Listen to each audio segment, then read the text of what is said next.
കിടക്കര മൂട്. ആ കുഴി ആ കുഴച്ചിട്ട് അങ്ങോട്ട് ഇട്. ആ തേക്ക് തേക്ക് തേച്ച് വെക്കങ്ങോട്ട്. എന്ത് മഴയാണ്. കുട പിടിച്ചില്ലെങ്കിൽ സാരമില്ല, കുഴിക്കകത്ത് മറ്റേ ടാറിടുന്ന അങ്ങോട്ട്. ഇതെന്തോന്ന് തലയ്ക്ക് ഓളോ?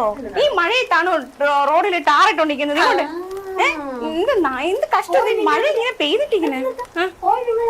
പൊതുമരാമത്ത് മന്ത്രിയോട് ചോദ്യം എന്ത് ചോദിക്കണം? റിയാസ് മന്ത്രിയോട്. അത് പിന്നെ മഴയത്താണോ റോഡ് നന്നാക്കുന്നത്? അതെ, മഴയത്ത് ഇത്രയ്ക്ക് ബോധമില്ലേ? മഴയത്ത് ബോധമില്ലാത്തത് ആ പണി ചെയ്യുന്നവർക്ക്. മരുമോനാണോ ഇവിടെ വന്ന് പണി ചെയ്യുന്നത് തന്നെ? അതിന് കോൺട്രാക്ടർ ഇല്ലേ? ഇല്ലേ? PWD ആളില്ലേ? ഈ മഴയത്താണോ റോഡിൽ ടാറിടുന്നത്? അല്പം പോലും. വകുപ്പ് മന്ത്രി റിയാസ്, പക്ഷെ പുള്ളിയല്ല അവിടെ വന്ന് ടാറിടുന്നത്. അതിന് ഓരോ ആൾക്കാരെ ഇരിക്കാനല്ലേ അറിയൂ, വേറൊന്നും നമ്മൾ അറിയുന്നില്ലല്ലോ. പിന്നെ മന്ത്രി ടാറിങ്ങുകൾ ഞങ്ങൾ നടത്തിയിട്ടുണ്ട് ഇഷ്ടം പോലെ. ഇത് ഇത് ഇത് ഇത് എവിടുന്ന് പോയി പഠിച്ച മാതൃകയാണോ? നെതർലൻഡ്സിലും ഡച്ചിലും ഭയങ്കര മഴ. അത് പിന്നെ ഇത് കേരള മോഡ്. കേരളത്തിൽ എങ്ങനെയാണ്? ഏത് മൂട്? ആ മരുമോൻ മൂട്. ഏത് മൂട്? നടത്തിക്കോ. മരുമോൻ എന്ത് ചെയ്തു? മരുമോൻ ടാറിങ് മൂട്. ഏത് ടാറ്? റോഡിലെ ടാറ്. അതാണ് നമുക്ക് പറയാനുള്ളത്. ഏറ്റവും നൂതന രീതിയിലുള്ള വികസന മാതൃകകളാണ് ഈ സർക്കാർ പുറത്തെടുക്കുന്നത്. ഇന്ന് തൃശ്ശൂരിൽ മഴയത്ത് റോഡ് ടാറി. അത് പിന്നെ അതെ, ജോലിയോടുള്ള ആത്മാർത്ഥത എന്ന് പറയും. റോഡ് തോടാക്കാമെങ്കിൽ, അതിലേക്കൂടെ ബോട്ട് ഓടിക്കാൻ കഴിയുമെങ്കിൽ ഞങ്ങൾ റോഡിൽ മഴയത്ത് ടാറിങ് നടത്തും. ഞങ്ങൾ കുറച്ച് ആത്മാർത്ഥത കാണിച്ചത് ഇത്ര വലിയ തെറ്റാണോ? മഴ പെയ്താലും ഞങ്ങൾ ചെടിക്ക് വെള്ളം ഒഴിക്കുന്നതാണ്. അതെ അതെ, ഇവർ അത്തരക്കാരാണ്. അതെ, ഞങ്ങൾ അത്തരക്കാരാണ്. ഇങ്ങനെയുള്ള ബുദ്ധിയൊക്കെയാണ് ഇവരുടെ തലയിൽ. അത് പിന്നെ ഒത്തിരി ആത്മാർത്ഥത കൂടിപ്പോയി. അതോ ബംഗാളിയാണെന്ന് പണിതോണ്ടിരുന്നത്. ബംഗാളി അല്ല, മലയാളി ആയിരുന്നെങ്കിൽ ഇങ്ങനെ ചെയ്യോ? അയ്യോ എനിക്ക് വയ്യ. മരുമോൻ ഇതൊന്നും അറിയുന്നില്ല. റോഡിലെ കുഴി മറ്റേ മഴയത്ത് ടാറിട്ട് നികത്തുന്ന ആ ഒരു മേയർ ഇടപെട്ടല്ലോ. തൃശ്ശൂർ മേയർ ഇടപെട്ട് നിർത്തിച്ചല്ലോ. ഇനി എന്താ അതിന് പ്രശ്നം? ആ വകയിൽ കുറെ അങ്ങ് ഒലിപ്പിച്ചു കളഞ്ഞു. അയ്യോ കഷ്ടം. മഴയത്ത് ഞാൻ ഒലിപ്പിക്കാൻ കുറെ ഉണ്ടല്ലോ. അതെ, പിന്നെ നിങ്ങൾ തറവാട്ടിലെ കാശെടുത്താണല്ലോ റോഡ് ടാർ ചെയ്യുന്നത്. ഒലിച്ചു പോയാ പിന്നെ ഉണ്ടാക്കാനായിട്ട് ആരാന്ത് ഇത്ര ബുദ്ധിപരമായിട്ട് നീങ്ങിയത്? ചിന്തിച്ചിട്ടൊന്നും കിട്ടുന്നില്ല. മരുമോന് മികച്ച വകുപ്പ് തന്നെ അമ്മായിയപ്പൻ കൊടുത്തു. അതെ, മരുമോൻ എന്ത് ചെയ്തു? പൊളിയകാൻ തേക്കുക. പണി ചെയ്തവരെ കുറ്റപ്പെടുത്തു. ഞങ്ങളെ മന്ത്രിയെ നിങ്ങൾ കുറ്റപ്പെടുത്തുന്ന എന്തിനാ? മന്ത്രി അറിയുന്നില്ല. മന്ത്രി ഇപ്പോഴാണ് അറിഞ്ഞത്. മന്ത്രി ദിവസപ്പടി കൊണ്ടോണ്ടിരിക്കല്ലേ? ഓടി നടക്കുന്ന ആളായിരുന്നു. ദിവസപ്പടി കൊണ്ടോണ്ടിരിക്കണ ഇവിടെ മഴ അവിടെ ടാറിടുകയാണെന്ന് പുള്ളി ആലോചിക്കുകയാണ്. ഇനി എവിടുത്തെ റോഡിൽ എനിക്ക് ഉത്തരവാദിത്തമില്ലാത്ത എവിടുത്തെ റോഡിൽ കൊണ്ടുപോയി ഫ്ലെക്സ് വെക്കാമെന്നായിരിക്കും ആലോചിച്ചോണ്ടിരിക്കുന്നത്. അതെ, അങ്ങനെ എനിക്ക് ആലോചിച്ചു. നിങ്ങൾക്ക് ചെയ്തോണ്ടോ? റോഡിലെ കുഴികളിൽ മഴ പെയ്തപ്പോഴത്തേക്ക് ആ കുഴിയിൽ മറ്റേ വാഴ നട്ട് ജനങ്ങൾ പ്രതിഷേധിച്ചു. ആ വാഴക്കൊല ഈ നാട്ടിലെ ആൾക്കാർ വിറ്റു പ്രതിഷേധിച്ചു. എന്നിട്ടും ഉളുപ്പില്ലാത്ത കുറെ വാഴകളുണ്ട്. വാഴ നമ്മൾ പറയാൻ പാടില്ല. വാഴ അടിമുടി നമുക്ക് ഉപകാരങ്ങൾ ചെയ്യുന്ന ആളാണ്, മനസ്സിലായില്ലേ? അതെ, ഞങ്ങൾ വാഴപ്പിണ്ടി, വാഴക്കൊല, അങ്ങനെ എന്തെല്ലാം ഉപകാരങ്ങൾ വാഴ നമുക്ക് തരുന്നുണ്ട്. പക്ഷെ ഇതിനെ കൊണ്ടൊക്കെ വാഴയൊന്നും പോലും നമ്മൾ പറയും. ഞങ്ങളെ കൊണ്ട് എന്താ ഗുണം? ഞങ്ങളുടെ മുടി തൊട്ട് താഴെ വരെ എല്ലാം ഫുൾ യൂസ്ഫുൾ.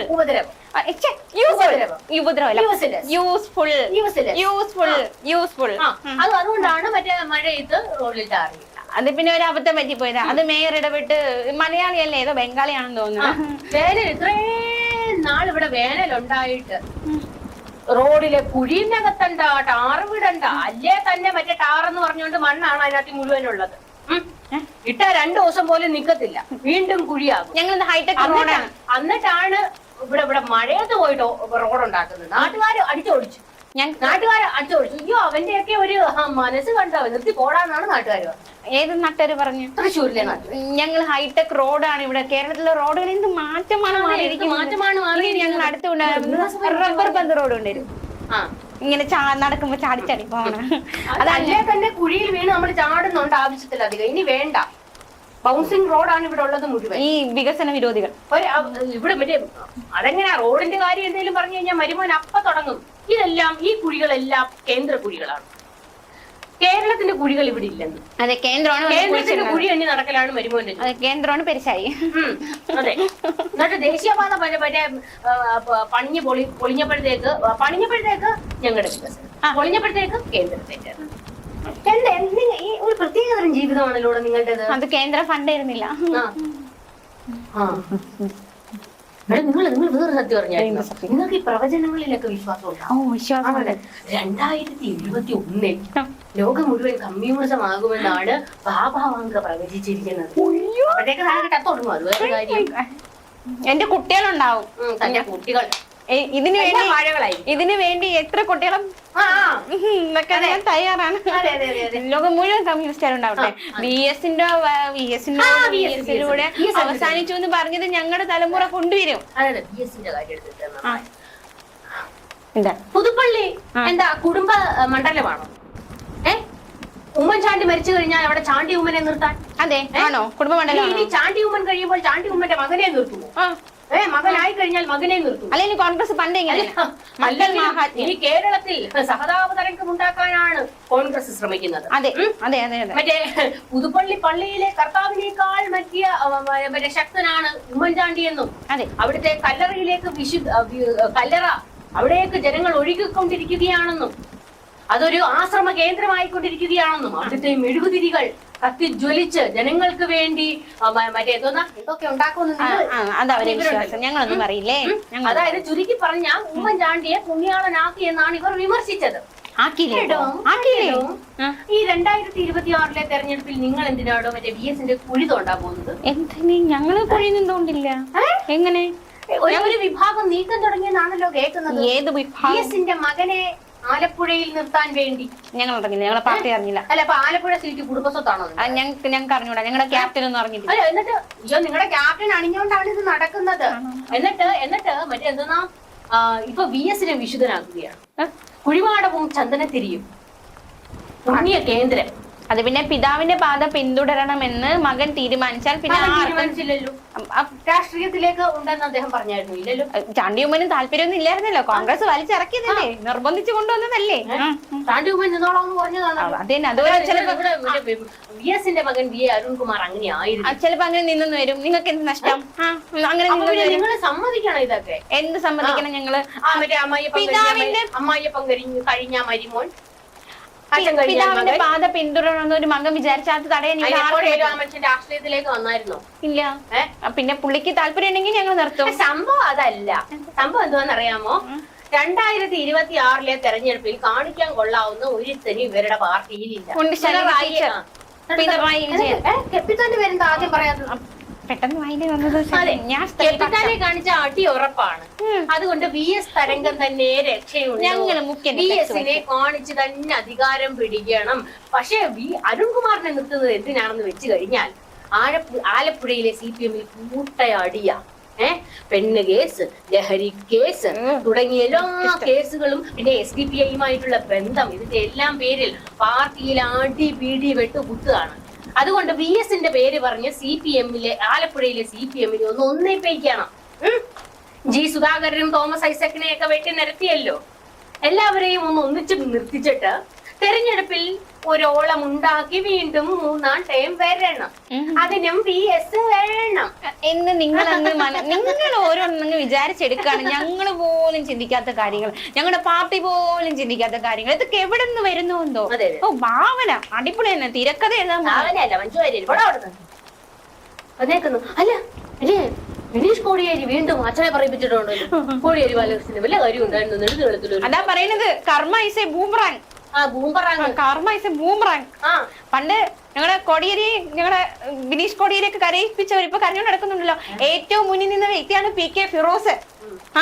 കോടിയേരി കരയിപ്പിക്കാൻ, ബിനീഷ് കോടിയേരി കുറ്റം ചാർത്താൻ ഏറ്റവും മുന്നിൽ നിന്ന PK ഫിറോസിന്റെ ഇപ്പോഴത്തെ അവസ്ഥ കണ്ടോ? അതാണ് അത്. അതന്നെ PK ഫിറോസിനോട് എനിക്ക് ആദ്യമേ പറയാനുള്ളത്. അതെ, ഈ മറ്റേ നാട്ടുകാരെ ഗുണദോഷിച്ച് നന്നാക്കുന്ന നേരം കൊണ്ട് ആദ്യം സ്വന്തം കുടുംബത്തിലുള്ളവരെ നന്നാക്കാൻ നോക്കണം. അനുജനെയാണ് ലഹരി കേസിൽ പിടിച്ചിരിക്കുന്നത്. ചില്ലറ കളിയൊന്നുമല്ല. മുസ്ലിം ലീഗിന്റെയും കോൺഗ്രസിന്റെയും UDF-ന്റെയും അണ്ണാക്കിലെ പിരിവെട്ടിയിട്ടുണ്ട് സംഭവത്തോടെ.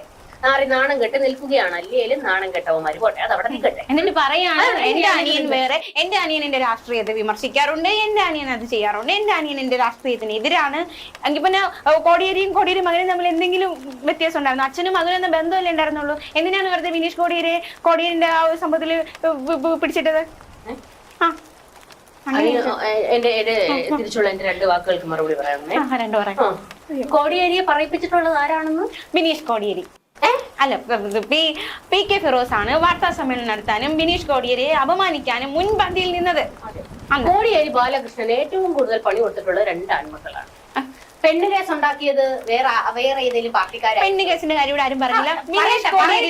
ബിനീഷ് കോടിയേരി അച്ഛന്റെ കാര്യം പറഞ്ഞുകൊണ്ട് കരയുന്നോണ്ട് അങ്ങ് ചോദിക്കുന്നതാ. എന്നിട്ട് ഈ പറയുന്ന ബിനീഷ് കോടിയേരിയെ ആദ്യം ലഹരി കേസിൽ പിടിച്ചുകൊണ്ട് പോകുമ്പോൾ തെളിവുകളെല്ലാം എതിരായിരുന്നു. ഈ ബിനീഷ് കോടിയേരി മറ്റേ പണം കൊടുത്തു എന്ന് പറയുന്ന, അതായത് നിരവധി തവണ ബാങ്ക് ട്രാൻസാക്ഷൻസ് നടത്തിയ അയാളുടെ പേര് എനിക്ക് ഓർമ്മയില്ല, അയാൾ ലഹരി കച്ചവടമുള്ള ആളാണെന്ന് തെളിഞ്ഞായിരുന്നല്ലോ. അയാളുടെ മറ്റേ ക്രെഡിറ്റ് കാർഡ് കോടിയേരിയുടെ വീട്ടിൽ നിന്നാണോ എടുത്തത്? അത് പിന്നെ പോട്ടെ, ഈ മറ്റേ ED കൊണ്ടിട്ടതാണെന്ന് നമുക്ക് പറയാം. കേസിൽ കൊടുക്കാൻ വേണ്ടി എങ്ങനെയാണെങ്കിലും CPM-നെ വരുതിയിൽ നിർത്താൻ ഒരു പിടിവള്ളി വേണം, അതാണെന്ന് വിചാരിക്കാം. നമ്മൾ ചോദിക്കുന്നത് അതല്ല, ബിനീഷ് കോടിയേരി അത്രയ്ക്ക് അങ്ങ് പുണ്യാളനാണോ? എത്ര കേസുകൾ, എത്ര വിവാദങ്ങൾ. പിന്നെ ഈ പറയുന്ന കോടിയേരി തന്നെ മകനെ രക്ഷിച്ച എത്ര ചരിത്രങ്ങൾ വേറെയുണ്ട്. മറ്റേ കേരള യൂണിവേഴ്സിറ്റി കിടന്ന് പ്രശ്നം ഉണ്ടാക്കി, അടി ഉണ്ടാക്കി, പോലീസുകാർ GP പിടിച്ച് കയറ്റിയപ്പോഴത്തേക്ക് GP എന്നായിരുന്നല്ലോ അന്ന് ആഭ്യന്തരമന്ത്രി ആയിരുന്ന കോടിയേരി ബാലകൃഷ്ണൻ ബിനീഷ് കോടിയേരിയെ പിടിച്ചോണ്ട് പോയത്, ഇറക്കിക്കൊണ്ടുപോയത്. അയ്യോ, പുണ്യാളനാക്കാൻ വന്നേക്കുന്നത്. കർമ്മ ഈസ് ബൂമറാങ്. തിരിച്ചു വന്നല്ലോ, എന്തായാലും ഒരു പണി കിട്ടിയല്ലോ തിരിച്ച്. അതാണ് പറയുന്നത്, കർമ്മ ഈസ് ബൂമറാങ്. അല്ല, അന്ന് മറ്റേ ബിനീഷ് കോടിയേരി അന്നൊരു പോസ്റ്റ് ഇട്ടായിരുന്നു. അതിനകത്തിൽ ഒരു പരിധി വരെയൊക്കെ ശരിയാണ്, നമ്മൾ സമ്മതിക്കുന്നുണ്ട്, വേട്ടയാടപ്പെട്ടിട്ടുണ്ട്.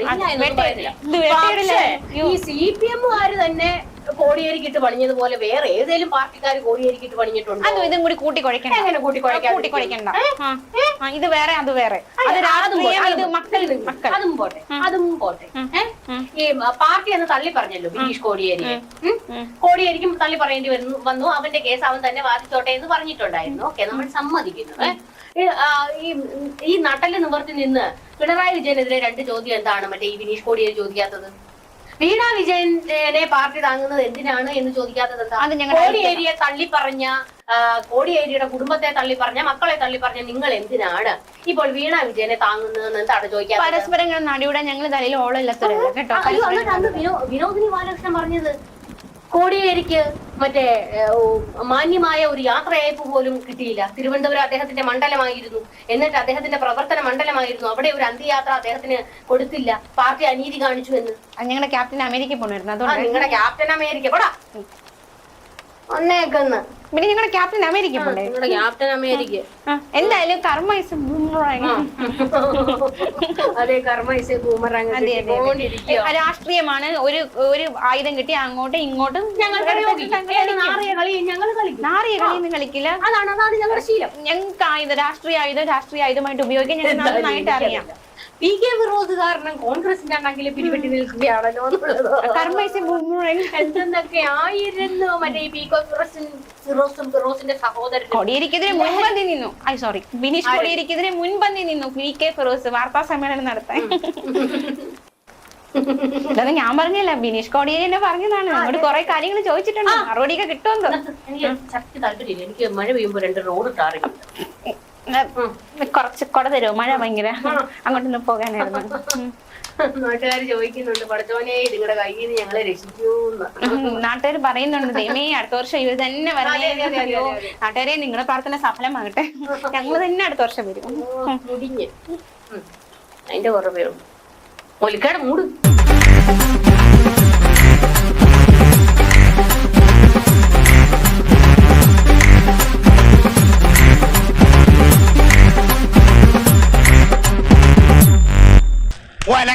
ഒലക്കര മൂട്.